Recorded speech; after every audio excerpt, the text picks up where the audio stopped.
left Peru and sailed to England alone. There he met the Browns and they took him home. Now a new life has begun. He's Windsor Garden's favorite son, 'cause he always does his best to help everyone.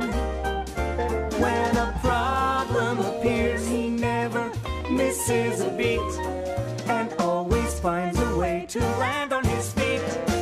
Has his very own unique point of view, looks at everything as if it's brand new. He is friendly and polite, and he tries to do things right, but he gets in sticky messes just the same. He's curious and speaks his mind, but trouble's never far behind. It's Paddington Bear, he's one of a kind. I'm Paddington Bear. London's been hit by another one of Mrs. Bird's cold snaps, which means it's time for making snowmen. This one reminds me of someone. I know, Mr. Curry. Bear? Ah! It even sounds like him. Come over here, Bear. Oh, it is you, Mr. Curry. I've caught a nasty cold in my doze. A cold in your doze? Not my doze, my nose. Oh, you mean your nose?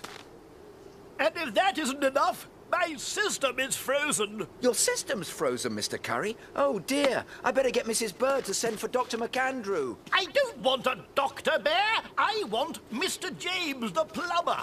It's my water pipes that are frozen solid, not my insides. Oh. Here! Give him my front door key and tell him it's an emergency. He can let himself in. And tell him not to make too much noise. I shall probably be in bed asleep. And no hanging about on the way. If you're quick, I may even give you 10 pence. If I had all the 10 pences Mr. Curry's promised me over the years, I'd be rich.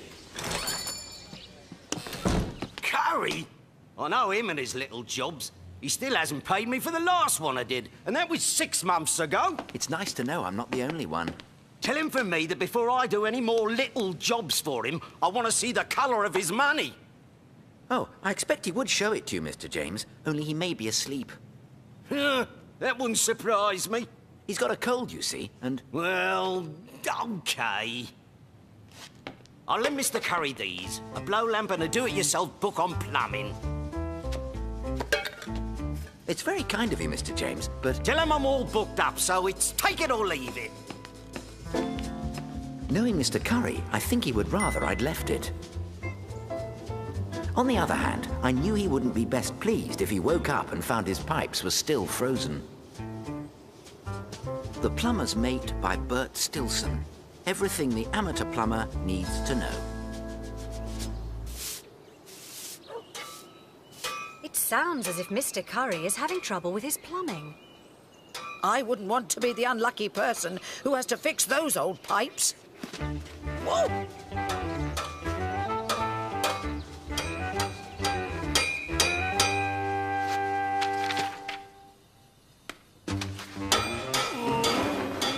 Mr. James! Can't you hit those pipes quietly? Quiet! Everything's coming along fine, Mr. Curry. One of the best methods of thawing a frozen pipe is pouring boiling water over rags wrapped around it. If the pipes are frozen, where am I supposed to get the water to boil?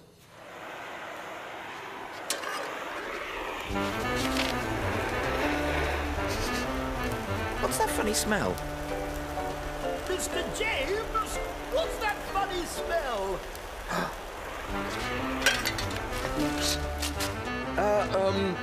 Things are just heating up in here, Mr. Curry.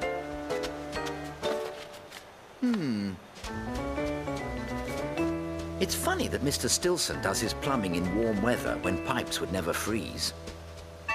Heating the pipe is another effective method. Fancy leaving it until the last chapter to tell people that. Hooray!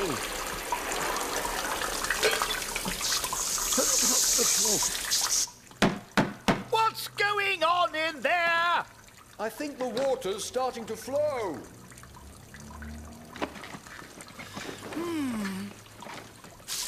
Once the pipes are thawed, check for leaks. Checked. Tape wrapped tightly around a small leak will serve as a temporary repair. Mr. James? How's the job coming along then, eh? Nearly finished? I'm dying for a nice hot bath. Everything's just fine, Mr. Curry. Well, I hope you're not charging me by the hour. Nearly finished, Mr. Curry. Good. Likely trouble spots are... This must be where the water's frozen.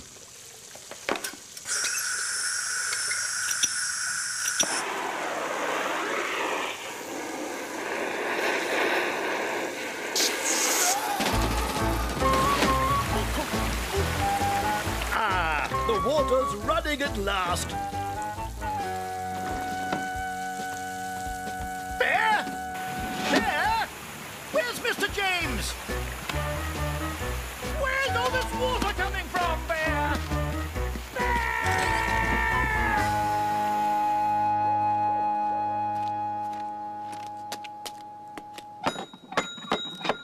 Paddington, it's Mr. Curry to see you.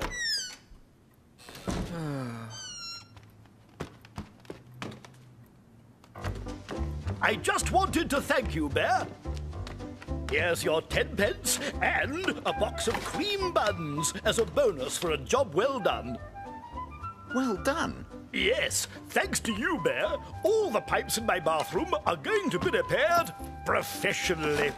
My insurance is paying for it because the pipes broke during the night. You're lucky, Mr. Curry, that you didn't have a clause in your insurance policy saying you weren't covered for freezing pipes. Yes, but in this case, it had nothing to do with a clause. It was paws that did it. Oh! And if ever I need another act of Bear, I'll know where to come. Act of Bear? Well, I never.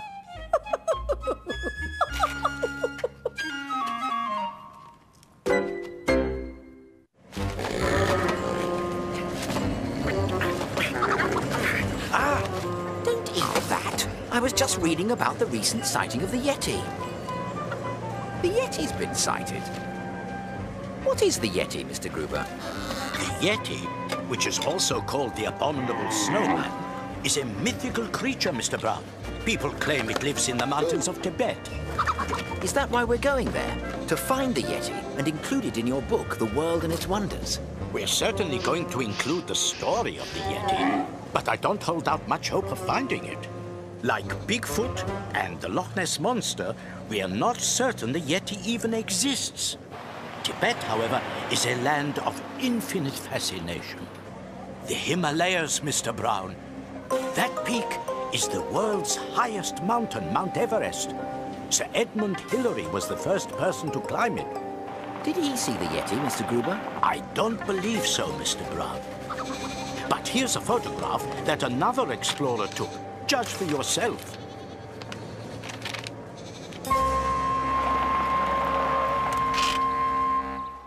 Welcome, Mr. Brown. And welcome to you too, sir. My name is Ngapo. Pleased to meet you. The Yeti is half man, half bear. His kind have lived in the mountains for thousands of years. Although people fear him, it is said the Yeti has helped lost travelers find their way. Have you seen the Yeti? Seeing him is not important. We believe he exists. I would be happy to lead you into the mountains. With luck, perhaps we shall see for ourselves. Oh! We will make an early start in the morning.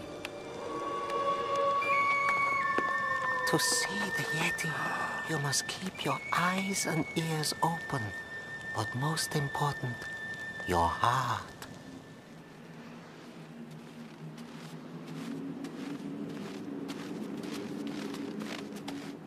Why don't you try that theory you read about, Mr. Brown? Of how the Yeti footprints may have been made by a bear. How did it work again, Mr. Gruber? If you place your hind paw partly over the imprint of your forepaw, you will create a footprint positioned in the opposite direction. And that resembles the Yeti footprint. Oh. I don't think much of the footprint theory, Mr. Gruber. It must be hard if you're a Yeti to tell whether you're coming or going. Quite right, Mr. Brown. We should hurry while the weather is good. In the Himalayas, the weather can change at the drop of a hat. Oh! I'm sorry I dropped my hat, Mr. Gruber. I didn't mean to make the weather change. I believe that's simply a figure of speech, Mr. Brown.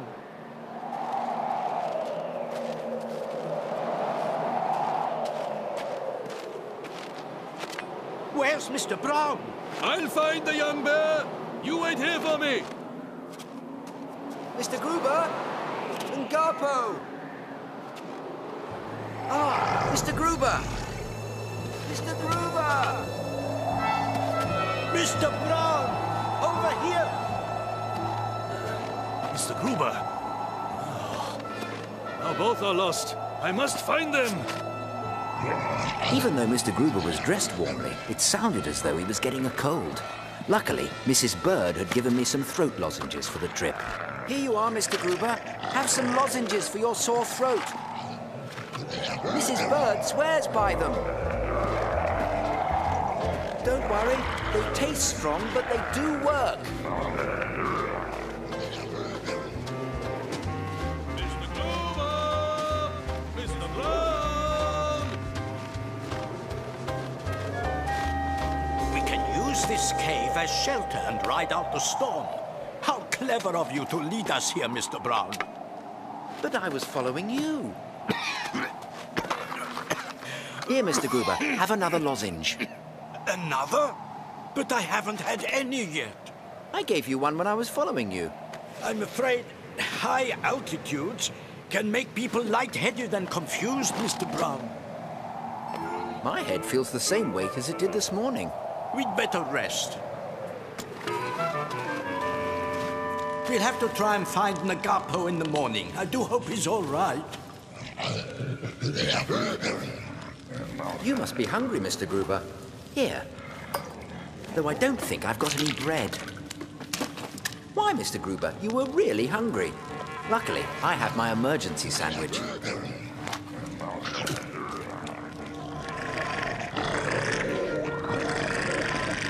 It's a good job we're not staying in a hotel, Mr. Gruber. Your snoring would keep the other guests awake.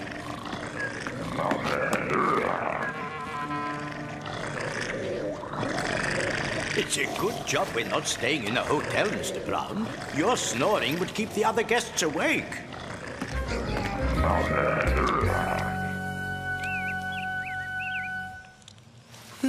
Your cold must have been bothering you during the night, Mr. Gruber. You were snoring very loudly. I'm afraid you must have been the one snoring, Mr. Brown. I never snore. I think perhaps you may be the one suffering from lightheadedness, Mr. Gruber. I never snore either. What I'm suffering from at the moment is a light stomach. I'm very hungry. I know. You ate a whole jar of marmalade during the night. I what? Mr. Brown? Mr. Gruber? Ngapo, thank goodness you are all right. However did you find us? Why, I followed Mr. Brown's fake Yeti footprints. Now that's very clever, Mr. Brown. Getting up early to make fresh prints for Ngapo to find? I didn't make any fresh prints. But if you didn't, then... The Yeti! I know we experienced some strange goings-on last night, but there must be some other explanation.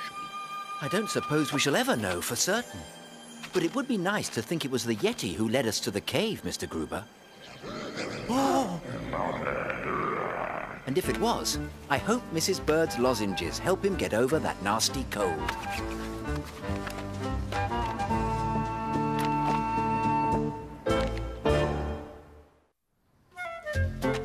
You know, Aunt Lucy, I wanted very much to be a guest on Lucky for Some. It's a television quiz show, and with Mr. Gruber's help, I finally got my chance. Don't miss Lucky for Some coming next. Hurry up, Paddington. Your favourite program's starting.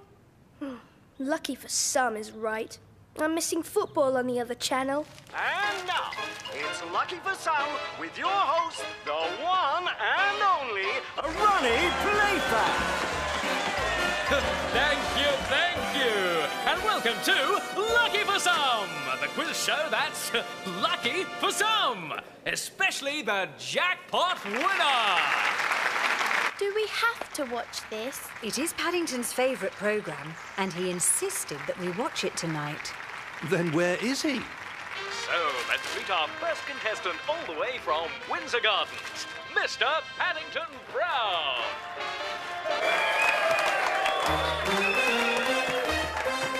Are you sure you're right, Mr. Brown? Yes, Mr. Playfair. This is your letter inviting me to be a contestant. I live at 32 Windsor Gardens, but I'm originally from darkest Peru. Oh, well, we won't expect you to prove that, but we will expect the bare facts tonight. Yes, anyway, perhaps you'd like to step forward and send a message to anyone out there who knows you. Maybe this program isn't such a load of rubbish after all. If you ask me, television will never be the same again. Hello, all at number 32. I hope I won't be late, Mrs. Bird. Mr. Gruber promised to bring me straight home and... Hey, watch it! You must be more careful with your marks. My marks? But I had a bath this morning, specially. Huh? No, not dirt marks. I mean the ones you are supposed to stand on for the camera position. But you asked me to step forward. I said step forward, not go for a walk. Anyway, it's time to play the game, so come this way. Perhaps you need a box to stand on. That's better. Now for the rules. You have 5 seconds to answer each of the questions. You must answer them correctly to stay in the game, keep your winnings, and go on to try for the jackpot! Now, which category do you choose? History, geography, mathematics, or general knowledge? Mathematics, please. Bears are good at sums. Mathematics. Okay. Mathematics it is. I must warn you, this may be a trick question. How many buns make 5? 2.5. I'm afraid that's incorrect. I did warn you it was a trick question. Oh. Fancy getting the first one wrong. That's not like him at all. He must have something up his sleeve. What you should have answered was, it depends on whether you're buying or selling. But I wasn't doing either. I share my buns with Mr. Gruber, so we have 2.5 each. He's right. Young Mr. Brown and I share our 11s every morning. Give him the money! Give him the money! Give him the money! Very well then, here's your £5. Thank you, Mr. Playfair. But do you think I could have a bun to be going on with? Answering questions makes you very hungry. Oh. Now, do you want to go on? The questions get harder. Just one wrong answer and you lose all the money you've already won. I'd like to go on, please. Okay. This is a 2-part question. If you cut an 8-foot length of wood in half, then half again, and then those pieces in half, how many pieces would you have? 8. Correct! Now, how long will each of the pieces be? 8 feet. Oh, what a pity! The answer, of course, is 1 foot. I thought that was pretty obvious. Not to a bear, it isn't. I cut mine the other way. The other way? There is no other way. If you like, I'll prove my point. Prove your point! Prove your point! Prove your point! Prove your point! Oh, This is absurd. You see, if you have paws, it's much safer to cut it down the middle. There's no need to count it. It's all there. Now, do you wish to answer the final question, which is worth £500? Oh, yes, please, Mr. Playfair. For £500. If it takes 2 men 20 minutes to fill a 50-gallon bath full of water using one tap, how long will it take one man to fill the same bath using both taps? Why, no time at all. I'm afraid you're wrong, Mr. Brown. The answer is exactly half the time. Oh, I'm afraid you're wrong, Mr. Playfair. Nonsense. Prove your point! Prove your point! Very well. Prove your point. Would you read the question again, please? If it takes 2 men 20 minutes to fill a 50-gallon bath using one tap, how long will it take one man to fill the same bath using both taps? As I said, no time at all, because you didn't say the bath was emptied after it was filled the first time.